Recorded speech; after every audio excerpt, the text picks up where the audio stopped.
Hello दोस्तों, स्वागत है आप सभी का। आज जो एक विश्लेषण हम देखने वाले हैं, यहाँ पे मैं आपको 2 कुंडलियाँ दिखाऊँगा। दोनों के अंदर जो लाभ भाव के स्वामी हैं और छठे भाव के स्वामी हैं, वो कहीं न कहीं उच्च राशिस्थ होके बैठे हुए हैं। दोनों ही केसेस के अंदर कहीं न कहीं जो अर्निंग्स हैं, जो आय है, उसको लेकर संघर्ष महसूस होता है। इसको 2 अलग-अलग नज़रिए से समझेंगे। पहला तो ये कि ग्रह का उच्च हो जाना मात्र क्या उसके शुभ फलों को दे पाने में सक्षम हो रहा है? दूसरी स्थिति कि जब कभी भी ऐसे प्रश्न उठने लगे जो कि या तो आय के साथ जुड़ रहे हों या फिर ऐसी कोई सी भी दशा जो मन को दुखी कर रही हो, उस कंडीशन में हम किस चार्ट को यूज करेंगे। तो सबसे पहले एक विश्लेषण करते हैं शुक्र देव का, जो कि इस कुंडली में हमें उच्च राशिस्थ प्रतीत होते हैं।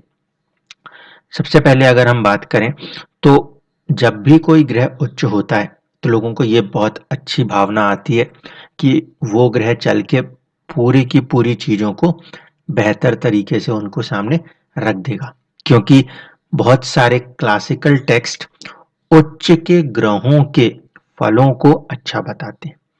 जब कभी भी ग्रह उच्च होगा तो उसके जो सिग्निफिकेंस है, उसके जो कारक तत्व हैं, उसकी वृद्धि होगी, ये तो तय है।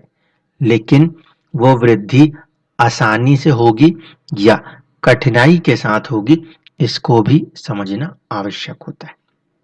सबसे पहले कॉम्बिनेशन को रीड करके देखते हैं। शुक्र इस कुंडली के अंदर एक मूल त्रिकोण राशि को लेके बैठे हैं 11th हाउस का, और एक उनकी राशि है 6th हाउस की। तो शुक्र देव जो है वो इस कुंडली के लिए षष्ठेश हैं और 11th हाउस लॉर्ड भी है। जब कभी भी कोई ग्रह छठे, 8वें या 12वें का स्वामी होगा तो सबसे पहले ये देखना पड़ेगा क्या वो ग्रह लगन में जो राशि है उसके स्वामी का मित्र है या शत्रु। अगर मित्र होगा तो फिर उसको बढ़ाने का प्रयास करेगा, और यदि शत्रु हुआ तो कहीं ना कहीं चीजों को अटकाने का, परेशान करने का कोशिश करेगा। यहाँ पे शुक्र जो है वो गुरुदेव के मित्र नहीं होते।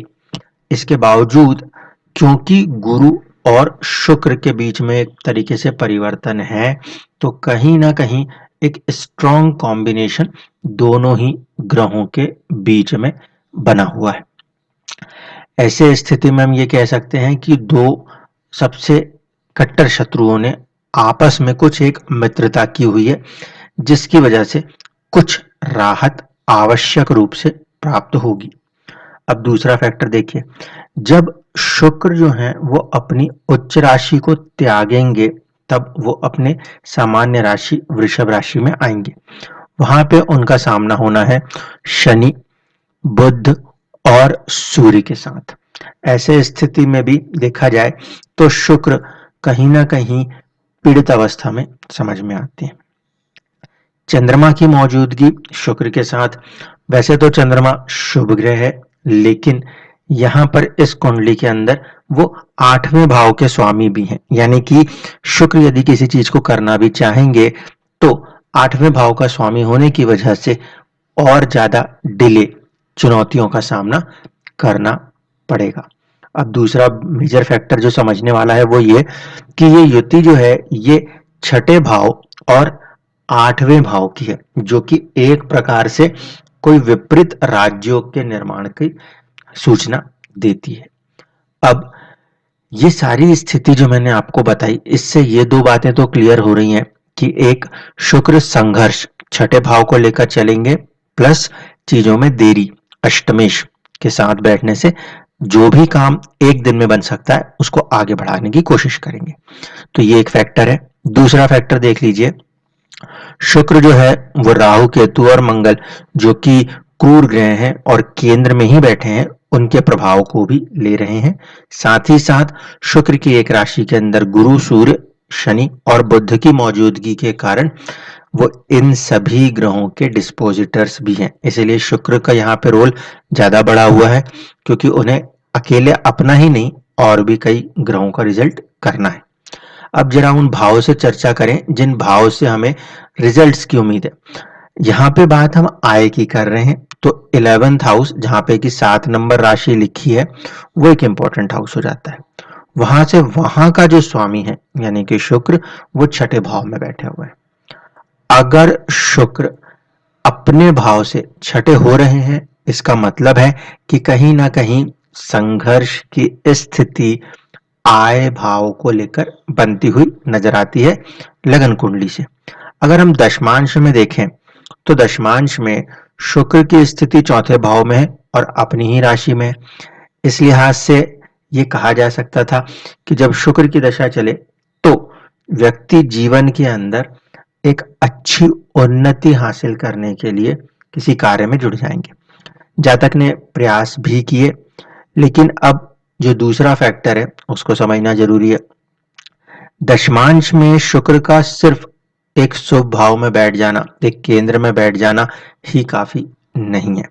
अगर हम दशमांश को देख रहे हैं तो दशमांश में हमें समझ में आ रहा है कि जो 10th हाउस में उनकी राशि आ रही है मंगल देव, वो वक्र अवस्था में 12वें भाव में बैठे, यानी कि कहीं ना कहीं अपने स्टेटस को लेकर किसी प्रकार की चुनौती या अपने जन्म स्थान से दूर हटके उन्नति के अवसर 28 से 32 वर्ष के बीच में आवश्यक रूप से बनेंगे। दूसरा फैक्टर जो यहाँ पे D10 है उसका लगन स्वामी है शनिदेव और वो नीच राशिस्थ होकर राहु केतु एक्सिस में। ऐसे स्थिति में भी जो हमें अपना एक कार्य क्षेत्र है या हमें अपने जीवन में जो भी कर्म करना है उसमें कुछ ना कुछ संघर्ष और कुछ ना कुछ रुकावटों को साथ में लेकर चलना और साहस के साथ आगे बढ़ने के कदम यहाँ पे देखने को मिलेंगे।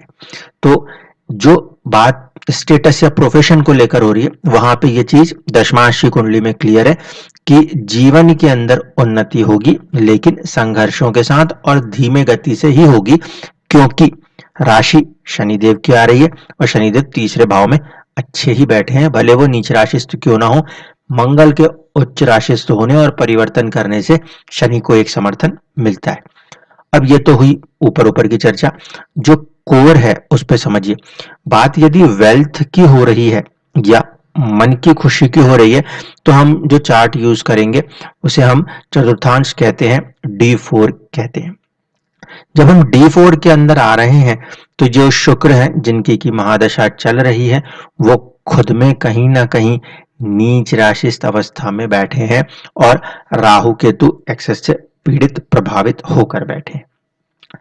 इसकी वजह से ये जो शुक्र की दशा है इसके अंदर कहीं ना कहीं या तो हम वेल्थ को लेकर बात करें या मन के अंदर की खुशियों को लेकर बात करें तो जीवन में चीजें होने के बावजूद भी कहीं ना कहीं अड़चने, कोई ना कोई बातें लग लग के मन को दुखी रखने की कोशिश करती। सेम स्थिति जो है एक दूसरे चार्ट के अंदर भी देखते हैं, वहां पे अब सीधे हम ये रीड करेंगे शुक्र को D4 के अंदर ही। देखिए यहाँ पर भी कमोवेश वैसे ही स्थिति थी, इसीलिए अब यहाँ पे ये वाली चीज समझाने की आवश्यकता नहीं कि वो अपने से छठे बैठे हैं, संघर्ष भाव के स्वामी हैं एंड ऑल, और चंद्रमा के साथ बैठे, स्थिति अब उमन वही है। लेकिन फिर देखिए जब हम D4 के चार्ट में लेकर आते हैं तो अगेन शुक्र जो है वो नीच राशिस्थ होते हैं और दशा का जो प्रभाव यहाँ पर बनता है वो भी वही चीज की बनती है कि चीजें हो रही हैं लेकिन रुक रुक के हो रही हैं, संघर्षों के साथ हो रही हैं और कहीं ना कहीं मन में एक प्रकार से दुख देकर कार्य हो रहे हैं।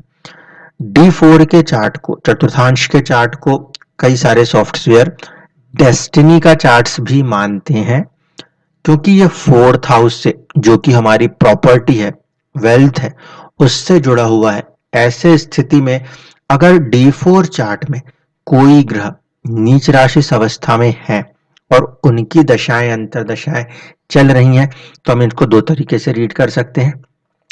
या तो वेल्थ के अंदर प्रॉपर्टी के मामले में चीजें अप एंड डाउन होती हुई नजर आ रही हों, या फिर मन के अंदर कहीं ना कहीं किसी भी चीज के होने या नहीं होने की वजह से एक प्रकार के दुख को महसूस कर सकते हैं।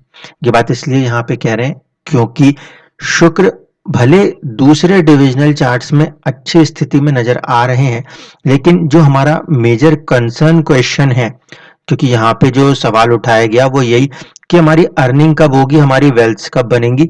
तो उस स्थिति में जो शुक्र के ऊपर उनके प्रभाव हैं, खासकर D4 चार्ट में, चतुर्थांश में, वो कहीं ना कहीं वेल्थ के मामले में चीजों को लेकर अड़चने दिखा रहे हैं।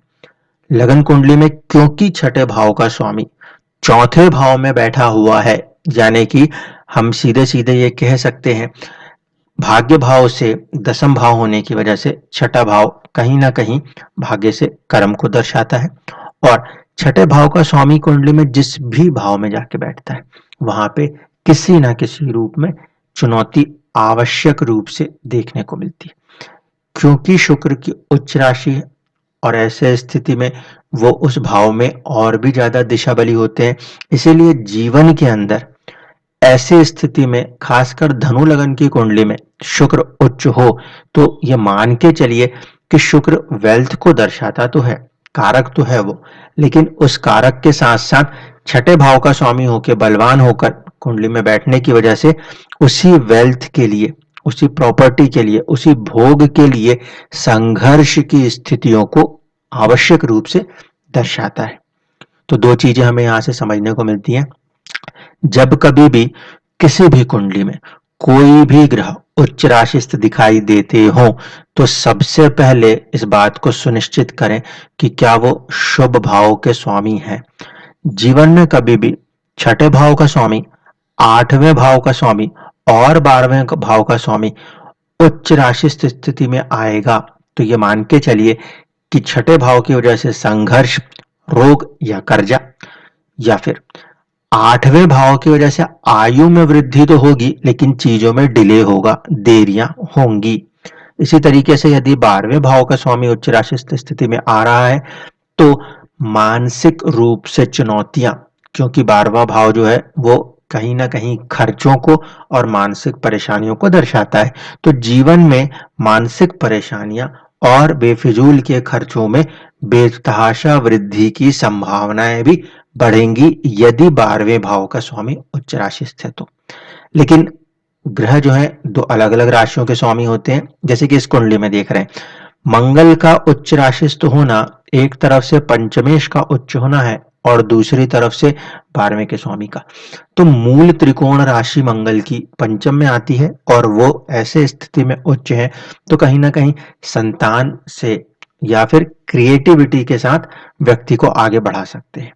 शुक्र की मूल त्रिकोण राशि जो है वो लाभ भाव में आ रही है, लेकिन शुक्र के साथ प्रॉब्लम ये आ रही है कि वो अपनी राशि से लाभ भाव में आने वाले मूल त्रिकोण से कहीं ना कहीं छठे घर में है, और ऐसा माना जाता है कि शुक्र जिस भी घर से छठे होंगे कहीं ना कहीं उस पर्टिकुलर हाउस के लिए थोड़ी सी चुनौती खड़ी हो जाएगी, क्योंकि वो मरण कारक स्थान है शुक्र का। तो ये देख सकते हैं हम कि वो किस स्थान से छठे पर है। ऐसे स्थिति में उस पर्टिकुलर चीज के लिए कहीं ना कहीं संघर्ष आवश्यक रूप से देखने को मिलता है। धन्यवाद।